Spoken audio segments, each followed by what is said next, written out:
So hello everyone, welcome to BPD, number one platform for your revenue accountant and internal auditor course. और हम पढ़ रहे हैं quantitative aptitude, यानी आपका जो मैथ्स गणित का सेक्शन है उसको हम कर रहे हैं अच्छे से। और पहले हमने क्या किया था, अब कई बच्चे पूछ रहे हैं सर वहाँ 34 था 23। एक्चुअली हमने पहले क्या किया था, पहले हमने पर टॉपिक किया था। पर टॉपिक खत्म करने के बाद हम आगे मल्टीपल चॉइस क्वेश्चन ही कौन से हैं, ये है मेरे पास based upon previous year question.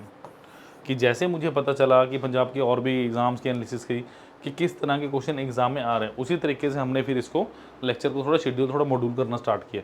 और हमारे पास जो आंसर्स हैं जो हम इसे सोल्यूशन करते हैं वो भी फुली मोटिवेटेड सोल्यूशंस हैं जो आपको देखने को मिल रहे हैं। ठीक है, बच्चे देख रहे हैं बहुत। ठीक है, चलिए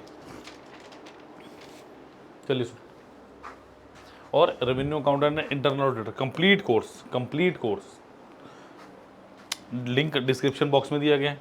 कोई डाउट हो तो 78373651 इस नंबर पर स्टूडेंट्स कॉल भी कर सकते हैं एंड आप व्हाट्सएप भी कर सकते हो। कॉल भी कर सकते हो, व्हाट्सएप भी कर सकते हो, कोई दिक्कत नहीं आएगी आपको। ठीक है, वैसे तो अगर आए तो इस पर कॉल कर सकते हैं, कोई दिक्कत नहीं है। ठीक है, चलिए पूरी टीम आपके साथ जुड़ी हुई है। चलिए स्टूडेंट, आज के पहले क्वेश्चन की तरफ चलते हैं।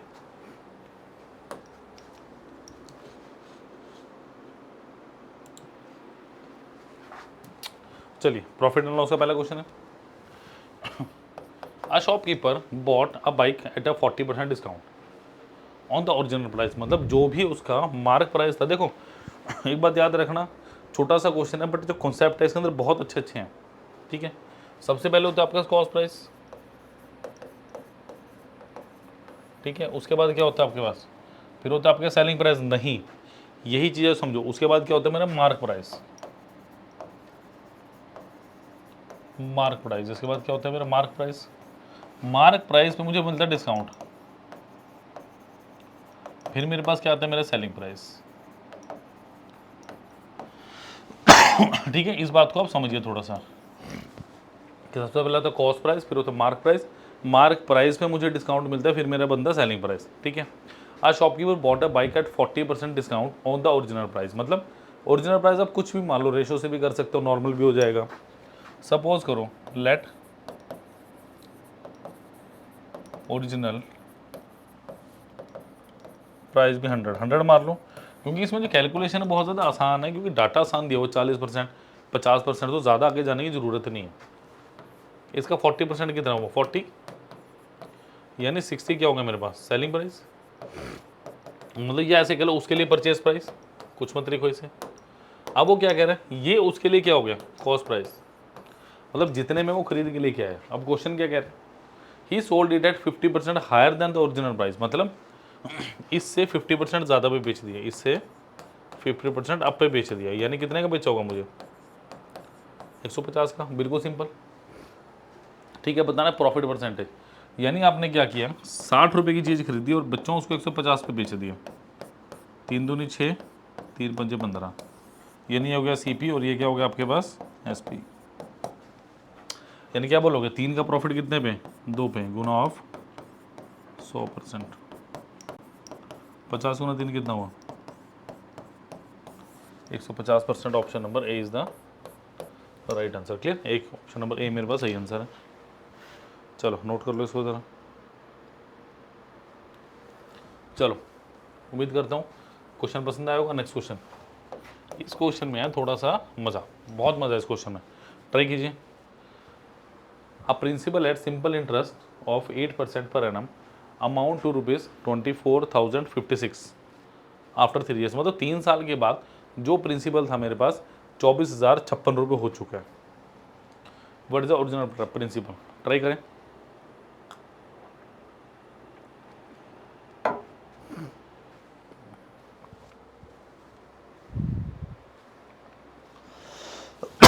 व्हाट इज ओरिजिनल प्रिंसिपल, करो ट्राई।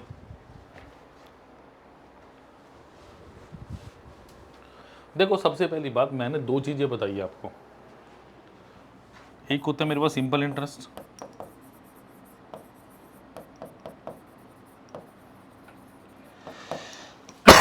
ठीक है। दूसरा होता है मेरे पास कंपाउंड इंटरेस्ट।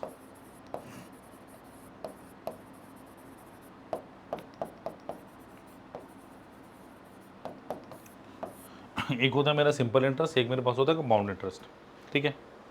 अब ध्यान से देखो सिंपल और कंपाउंड का क्या मेरे पास यहाँ पे डिफरेंस होता है। सिंपल इंटरेस्ट हमेशा क्या रहता है, सेम टू आउट, ठीक है। कंपाउंड इंटरेस्ट क्या होता है, interest over interest, interest over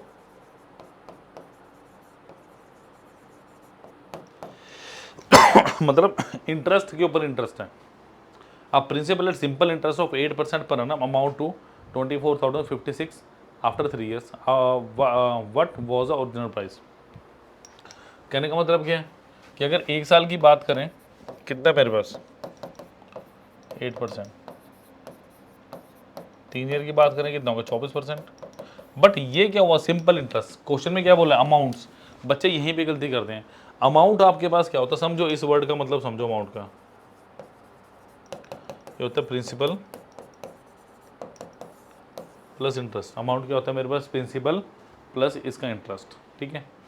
इसका मतलब 100 तो मेरे पास 100% प्रिंसिपल था और 24% और जोड़ दो इसमें, यानी ये क्या हो गया 124% ऑफ प्रिंसिपल। ये क्या हो गया 124%, यानी मुझे क्या दिया हुआ है, होपफुली ये समझ आ गया होगा आपको अमाउंट क्या होता है मेरे पास, ठीक है। और सिंपल कंपाउंड का इंटरेस्ट जो डिफरेंस है वो भी आपको अच्छे से पता चल गया होगा। चलिए स्टूडेंट नेक्स्ट देखिए, इसका मतलब क्या है 124% की वैल्यू क्या है,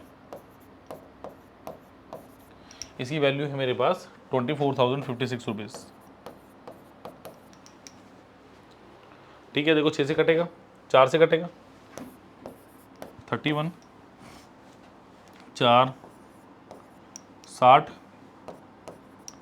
14, 3100 से कटेगा ये, या अगर मैं 31 से इसको काटना चाहूँ, देखो ये कितने में जाएगा, 31 एकम 31, ये कितना बचा आपके पास 291, 9 टाइम्स जाएगा, 9 एकम 9, 9 तिया 27, 9 एकम 9, 9 तिया 27, 124 4, तो ये गया मेरे पास 194 पे। इसका मतलब एक यूनिट, इसमें कैलकुलेशन है थी क्वेश्चन में, यानी 1% की वैल्यू कितनी है 194, 100% की वैल्यू यानी प्रिंसिपल कितना होगा मेरा 194,000, ऑप्शन नंबर 3, ठीक है। चलिए नोट कर लीजिए, जल्दी से नोट कीजिए प्लीज इसको, नेक्स्ट क्वेश्चन में चलेंगे।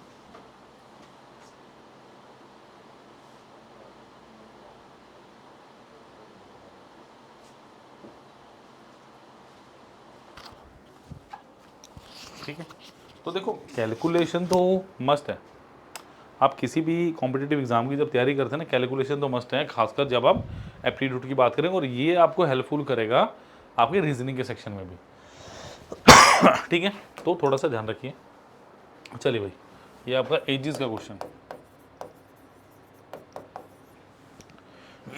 और कैलकुलेशन को अपनी डेली लाइफ में उतार लो, मैं बता रहा हूँ आपको, ठीक है। कैलकुलेशन को अपनी डेली लाइफ में उतार लो, उसके बिना काम नहीं चलेगा। चलिए सबसे पहले एडिशन एंड सब्ट्रैक्शन से आप शुरू कर सकते हैं, ठीक है।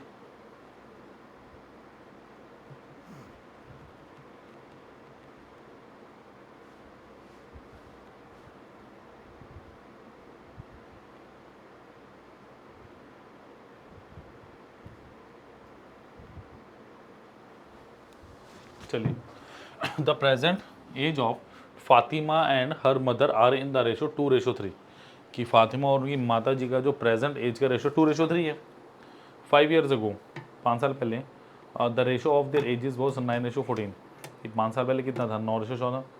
What will Fatima's age 6 year from now. देखिए अगर मैं प्रेजेंट एज की बात करूं,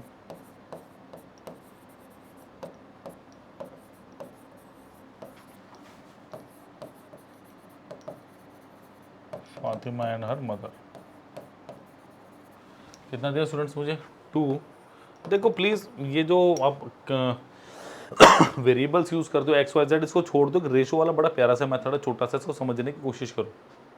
बस इसके अंदर एक ही चीज़ कांस्टेंट है कि एज डिफरेंस कांस्टेंट, एज का डिफरेंस हो आपका क्या रहना चाहिए कांस्टेंट। बस अगर आपको ये चीज़ आती है ना, तो कोई भी क्वेश्चन आपका एजेस का कभी गलत हो ही नहीं सकता, ठीक है।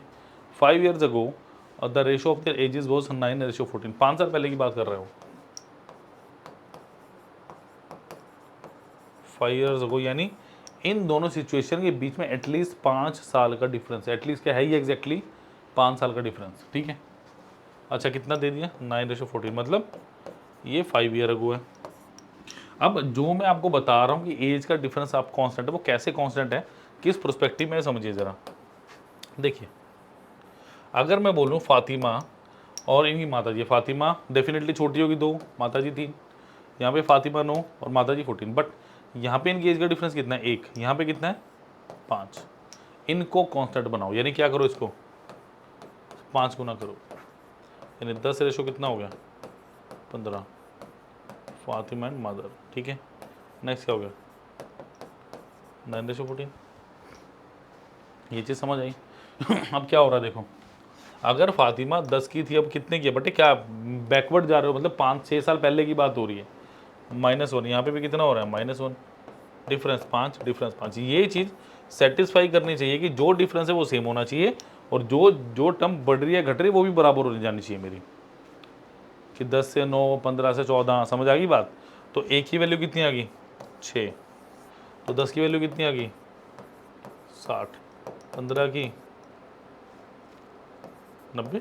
क्या पूछ रहे मुझसे वो 6 ईयर्स फ्रॉम नाउ, 1 मिनट, यहाँ पे कुछ एक की वैल्यू कितनी दी है, कितने साल पहले, 6 साल पहले की बात कर रहे हैं ना वो। अच्छा सॉरी 5, यहाँ पे 5 है, यहीं 5 नहीं है 6, ये 5 है, तो यहाँ गलती है। चलिए एक की वैल्यू 5, 10 की वैल्यू कितनी आ गई 50, और 15 पंजे कितना आ गया 75। कहने का मतलब क्या है कि जब बात करोगे तो एग्जैक्टली ये डेटा आपके पास आ रहा है। अब वो क्या कह रहे हैं, देखो प्रेजेंट एज कितनी फातिमा की 50 साल आ गई, 6 साल बाद कितनी होगी भाई 50 जमा 56, ऑप्शन नंबर बी, ठीक है। देखो अगर यहाँ से भी आप निकाल सकते तो कोई दिक्कत नहीं थी, कितना हो गया 45। ये एज कब थी 6 साल पहले, 6 साल पहले के लिए प्रेजेंट 6 ऐड करो, ठीक है, और 5 ऐड कर दो, सॉरी 5 + 6 कितना हो गया 11, तब भी 56 आता। तो that was very immovable question, बहुत अच्छा मूवेबल क्वेश्चन था, ठीक है। जल्दी से, और सारे के सारे लिंक आपको डिस्क्रिप्शन बॉक्स में दे दिए गए हैं, अभी के अभी आप ज्वाइन कर सकते हैं, ठीक है।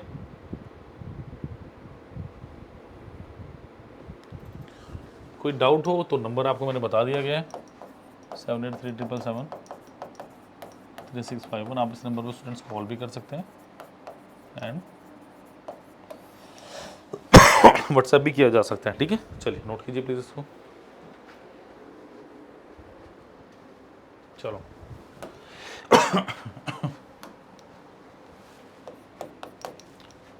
चलो देखो ये क्वेश्चन बड़ा इजी है, मैंने पहले भी करवाया है, बट एक डाउट आया मेरे पास कि सर इन क्वेश्चंस को हम और आसानी से कैसे कर सकते हैं, तो मैं बताता हूँ आपको।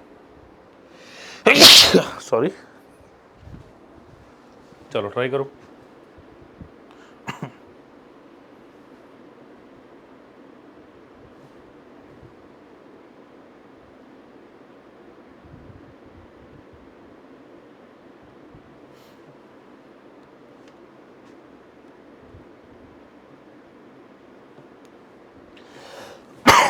देखो इफ द न्यूमिनेटर, देखो ये अपना न्यूमिनेटर और डिनोमिनेटर वाला क्वेश्चन है, इजी।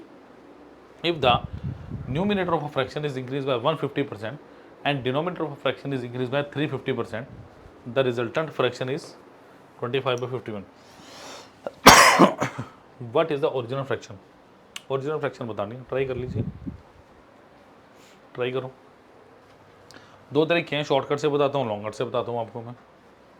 देखो if the numerator of fraction increase by 150%, यानी देखो सपोज करो P/Q मान लो कि आपकी ओरिजिनल फ्रैक्शन थी, ये क्या, लेट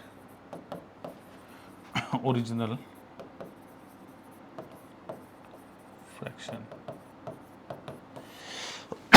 कि मेरी ओरिजिनल फ्रैक्शन थी P/Q, ठीक है। मतलब P का मैंने कितना बढ़ाया 150% of P upon Q plus Q का कितना बढ़ा बच्चों 350% ऑफ Q, और मेरे पास रिजल्टेंट फ्रैक्शन कितनी आ गई 25/51, 25/51, ठीक है, ये आ गई।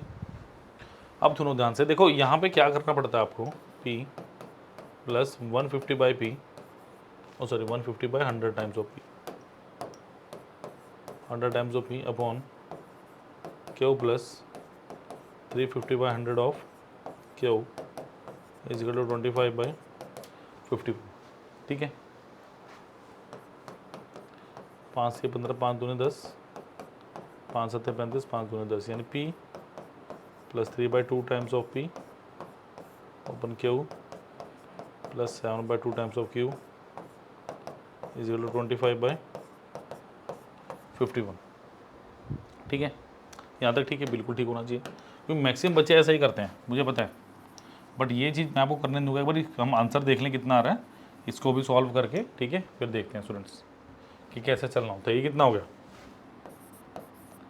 2p plus 3p divided by 2 upon 2q plus 7q by 2 is equal to 25/51। 2 से 2 घटा कितना आ गया,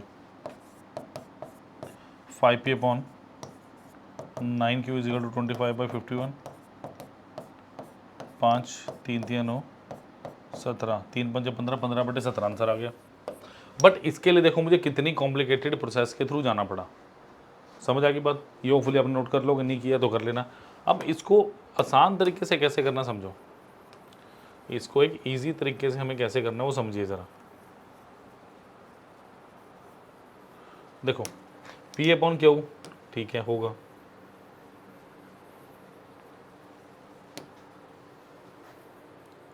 दो स्टेप में कैसे करना वो सीखो। क्या दिया देखो, 150% यानी P, 150% का मतलब है 1.5 गुना, यानी इसमें कितना जोड़ दो, 1/5 P upon Q plus 3.5 Q is equal to 25/51। ये बेसिकली मुझे करना, खत्म बात, समझ आ गई बात। ये कितना आ गया, 2.5 P upon 4.5 Q is equal to कितना, 25/51। 0 से 0, पॉइंट से पॉइंट कटा, 25 से कटा 25, ये कितना आ गया 15, और ये कितना आ गया 17। दो स्टेप का क्वेश्चन नहीं है, अगर सही तरीके से, यही लाइफ है, जितना ज़्यादा आसान रखोगे उतना ज़्यादा आपको इजी होता जाएगा चीज़ों को करना। समझ आ गई बात, नोट कीजिए।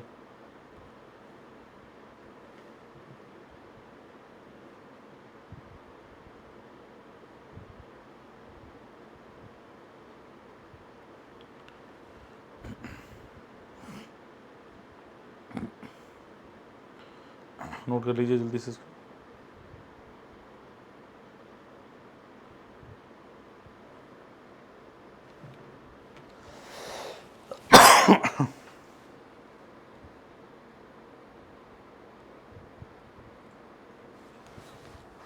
चलो,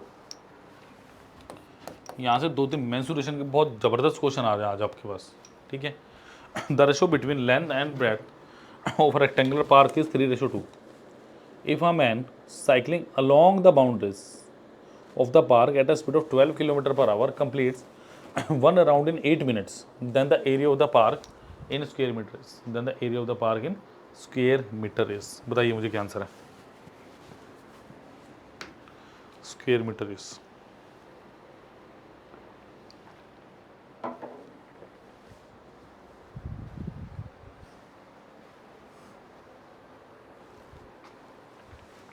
देखो उसने क्या बोला क्वेश्चन में, एक रेक्टेंगुलर पार्क है मेरे पास, लेंथ है 3K, ये कितने 2K, फिर ये भी 3K और ये भी कितना 2K, तो टोटल कितना होगा डिस्टेंस मेरे पास, अगर आप बात करोगे 3K plus 2K plus 3K plus 2K, यानी डिस्टेंस जो मेरे पास हो गया वो कितना हो गया 10K। डिस्टेंस मेरे पास क्या हो गया 10K, ठीक है। अब देखो, if a man cycling along the boundary of the park at a speed of 12 km/h, यानी वो यहाँ से जा रहा है। सपोज करो ये मेरा इनिशियल पॉइंट था स्टूडेंट्स, यहाँ से मैंने चलना स्टार्ट किया 12 km/h की स्पीड से। अभी इसको जो यूनिट से छोड़ दो, इसको हम देखेंगे थोड़ी देर में। अभी बताता हूँ कि इसको कैसे डील करना है।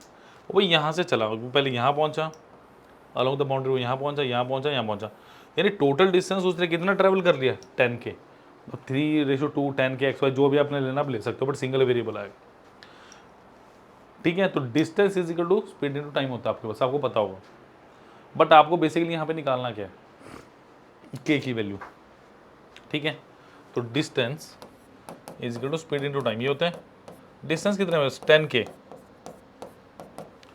स्पीड पता नहीं है, ओ सॉरी, स्पीड पता है मुझे कितनी है, स्पीड है मेरे पास 12 और 5/18 मीटर पर सेकंड के लिए। अगर मीटर पर सेकंड में है तो भाई टाइम भी इतने में कर दो, 8 मिनट और 60 सेकंड, बात खत्म। 480 सेकंड हो गया आपके पास। ठीक है, तो देखो 6 10 6 × 18, 3 चौके 12, 5 चौके 20, 20 × 80 कितना हो गया, 1600 मीटर स्क्वायर। ठीक है, ओ सॉरी 1600 मीटर स्क्वायर कह रहा हूँ, 1600। 10K की वैल्यू कितनी आ गई, 1600। K की वैल्यू कितनी आ गई, 160। अगर K की वैल्यू 160 होगी, मुझसे क्या पूछा जा रहा है, एरिया पूछ रहे हैं, तो एरिया कितना है मेरे पास, 3K × 2K, यानी 6K स्क्वायर, यानी 6 × ऑफ 160 का होल स्क्वायर, 16 का स्क्वायर कितना होगा, 256 0 × ऑफ 6, ये निकालना है मैंने। ठीक है, अब देखो 256 इंटू कितना होगा, 6 हो गया, 25 6 का कितना होगा, 150, 1500, 1536 और 00 मेरे पास यहाँ पे ऑलरेडी जनरेटेड है, 153600। Option number B is the right answer. तो ये बहुत ज़बरदस्त क्वेश्चन था जो आपने भी स्क्रीन पे देखा है। क्लियर, नोट करें।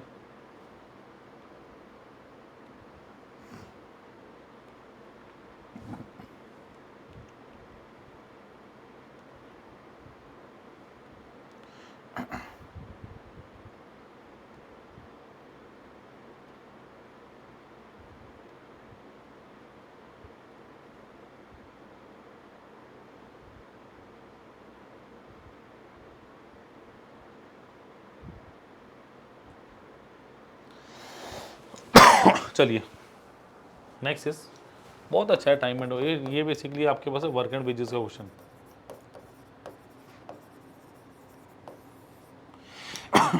A alone can do a piece of work in 6 days. B alone in 8 days. A and B undertook to do it for 3200 rupees. But with the help of C, they complete the work in 3 days. How much is B paid to C? भी C को कितना पैसा इन्होंने दिया होगा ये आपने बताना है। कर लो ट्राई, बहुत इजी सा क्वेश्चन है, बहुत इजी सा क्वेश्चन है। ट्राई करोगे तो आंसर भी आएगा जल्दी से। देखो A can do a piece of work in 6 days, time of A कितना होगा मेरे पास, 6 डेज। टाइम ऑफ बी कितना होगा मेरे पास, 8 डेज। अगर time of A plus B plus C की बात की जाए कितना, 3 डेज। 3 डेज हो गया। A alone can do a piece of work in 6 days. इनका एलसीएम ले लो जरा, 24 एलसीएम आ गया। एफिशिएंसी ऑफ ए कितनी आ गई, 4। बट इसका यूज़ कहाँ है बताता हूँ। एफिशिएंसी ऑफ बी कितना आ गया, 3। Efficiency of A plus B plus C कितना आ गया, 8। यानी ए अगर टोटल काम कर रहा है वो एक दिन में कितना काम कर रहा है, 4। बी कितना कर रहा है, 3। तो सी कितना करेगा, डेफिनेटली एक काम करेगा। याद रखना, जो जैसा जितना काम कर रहा है उसके हिसाब से उसको पैसा दिया जाता है। 8 की वैल्यू कितनी है, 3200। एक की वैल्यू कितनी है, 400। ये कितना करेगा, 1600। ये कितना करेगा, 1200। और ये कितना करेगा, 400। तो सी को क्या मिल रहा है, ऑप्शन नंबर है 400। बताओ, इजी था, बहुत इजी था। ट्राई कर लीजिए प्लीज़, नोट कीजिए इसको अच्छे से।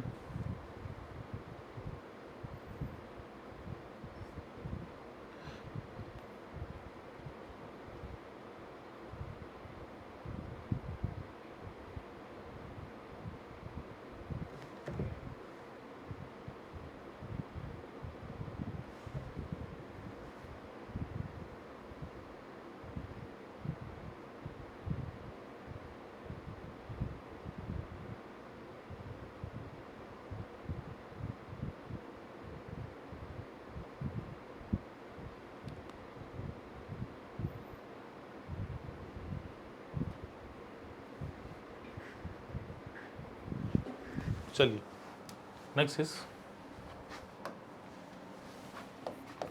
मोहन गेव। ये क्वेश्चन है थोड़ा सा अलग, ठीक है। ये जो मेरे ख्याल से 2 क्वेश्चन बचे हैं मेरे पास। हाँ, ये दो तीन क्वेश्चन है, बहुत अच्छे लेवल के क्वेश्चन हैं, तो आपको थोड़ा सा धैर्य से करना पड़ेगा इनको, ठीक है। Mohan gave 25% of certain amount of money to Ram. From the money Ram received he spend 20% on buying books and 35% on buying a watch. भाई 20% बुक्स पे चला गया, 35% चला गया वॉच पे। After the mentioned expense Ram has rupees 2700 remaining. भाई इतने बच गए। How much did Mohan have receive initially. इस क्वेश्चन का सबसे मुश्किल पार्ट है इनिशियल, जो आपको इन्वेस्टमेंट लेनी है, इनिशियल जो आपको प्राइस लेना है वो क्या लेना है, बेसिकली आपको ये देखना है। मोहन के 25% of a certain amount of money to Ram, मतलब देखो सबसे पहले 25% है, इसकी वैल्यू तो 1/4, ठीक है। फिर आ गया 20%, इसकी वैल्यू होती है 1/5। फिर आ गया 35%, उसकी वैल्यू होती है 7/20। ये 3 अमाउंट है। इन 3 अमाउंट से रिलेटेड जो आपने नंबर मांगना है या मानना है मान लो, बट इस 7 को भी थोड़ा कंसीडर कर लोगे तो ज़्यादा अच्छा है। पहले 20, 5 और 4 का एलसीएम लो। 20 आ गया, 20 को 7 से गुना कर दो, 20 गुना 7 कितना हो गया 140। आप 140 अमाउंट मान के चल सकते हो, आप 140 अमाउंट मान के चल सकते हो। ये 1400 मान के देखें, देखो 1400 मान लेते हैं, ठीक है। क्वेश्चन क्या कह रहे हैं, Mohan gave 25% of certain amount to Ram, मतलब इसका 1/4, इसका आधा कितना हो 700, 700 का आधा कितना हो 350, मतलब 350। ये अमाउंट किसके पास आया, राम के पास, ठीक है। From the money Ram received he spend 20% on buying books. 20% का मतलब 1/5, यानी से 70 रुपये कहाँ चलेगा बुक्स में, ठीक है। 35% बाइंग का वॉच, इसका 35% का मतलब 7/20 यानी कितना 350, 60/20। 35 गुना 7 कितना है 7 21, 7 5 35, 210 प्लस 35, 5 4 2, 245/2, ठीक है। तो रिमेनिंग कितना बचा मेरे पास, देखो इसमें से माइनस कर दो, 350 में से 70 आप माइनस करो कितना हो गया 280, 280 में से 245 बटा 2 माइनस करो, यहाँ पे आपको पता चलेगा 560 माइनस 245 डिवाइडेड बाई 2, इन दो को माइनस करो 15, इनको माइनस करो 315/2 आ गया, अगर कैलकुलेशन में कोई मिस्टेक नहीं है तो, ठीक है। आ गया 315/2। अब इसको मुझे लेके चलना है, अब इसको मुझे लेके चलना है, यानी मेरे पास क्या है, जो 315/2 की वैल्यू वो कितनी दी है, रिमेनिंग तो यही बचा ना मेरे पास, रिमेनिंग अमाउंट कितना है 2700, यानी 315/2, इसकी वैल्यू कितना है 2700। अच्छा किससे कट रहा है, देखो 9 से कट रहा है, 9 630 कटना तो चाहिए 9 से मुझे, देखो 9 दुनिया 18, 9 3 27, 270 और 45, 9 5 45, 9 30, 5 7 35, 5 6 30, तो 120/7 आ गया, ठीक है। मुझे क्या कह रहा है, how much did Mohan have initial कितना था 1400, 7 200 200 गुना 12 240, 2 0 और लगा दो, ऑप्शन नंबर बी 2400। तो कैलकुलेशन वाइज काफ़ी अच्छा बैलेंस क्वेश्चन था मेरे हिसाब से ये, ठीक है। कैलकुलेशन के हिसाब से भी काफ़ी बैलेंस्ड क्वेश्चन था मेरे पास, ये नोट कर लीजिए प्लीज़।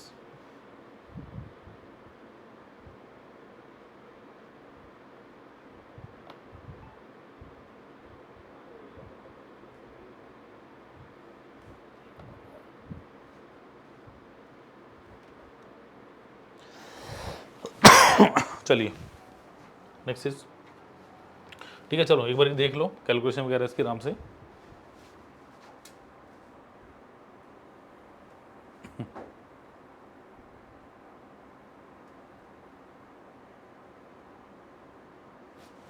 चलो next is a rectangular garden having length and breadth 110 meter and 65 meter respectively has 2.5 wide path around the side inside the ground कि inside की तरफ 2.5 मीटर width का एक path है. Find the cost of graveling the path at 50 पैसा per square meter. मतलब पहले area निकाल लो, मतलब उस स्पेसिफिक पाथ का एरिया निकालना शुरू में आपने लगा लिए जरा.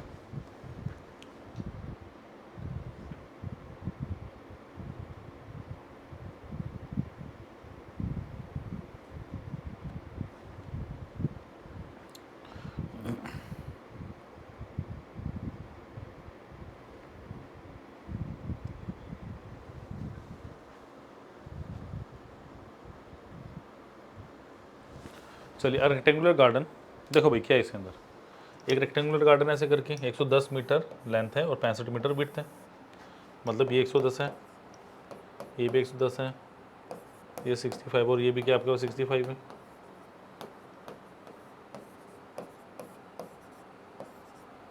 ठीक है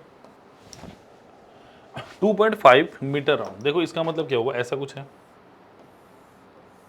इसके अंदर की तरह को 2.5 मतलब ये भी 2.5, ये भी 2.5.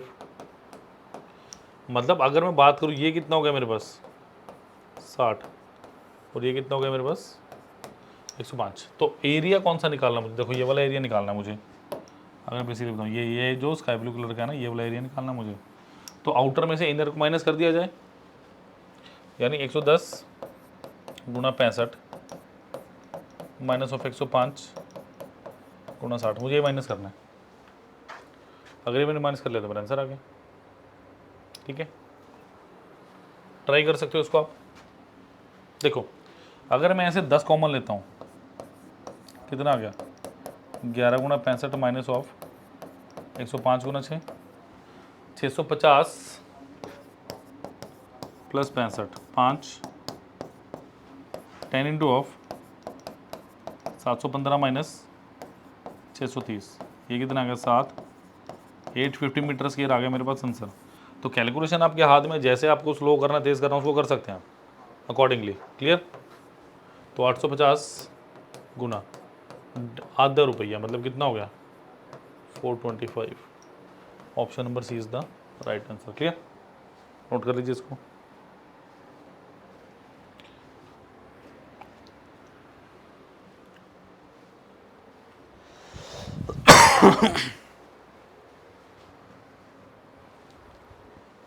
चलिए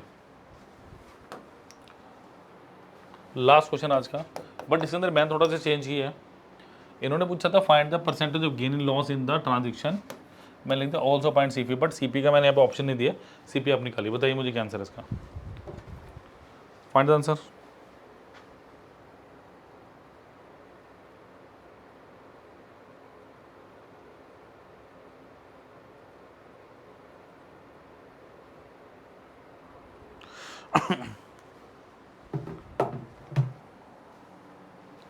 देखो a person sell 2 horses for rupees 4800 each. The horse he gained 25%, on the another horse he lost 25%. Find the percentage gain or loss in the transaction, also find CP. पहले ट्रांजेक्शन की तरफ चलते हैं. देखो a person sell 2 horses for 48 rupees each, मतलब आपके पास क्या है, ये क्वेश्चन है सेम सेलिंग प्राइस का. पहले समझो क्वेश्चन क्या कह रहा है, सेम सेलिंग प्राइस. पहले की बात कर रहे हैं 25% का प्रॉफिट है, दूसरे पे क्या 25% का लॉस है. मतलब CPSP 25% का मतलब 1/4, यानी जो वैल्यू 4 थी वो कितनी हो जाएगी 5. सेकंड हॉर्स के लिए जो वैल्यू 4 थी वो कितनी हो जाएगी, लॉस है तो हो जाएगी 3. यानी इसको 3 से मल्टीप्लाई करो, इसको 5 से मल्टीप्लाई करो.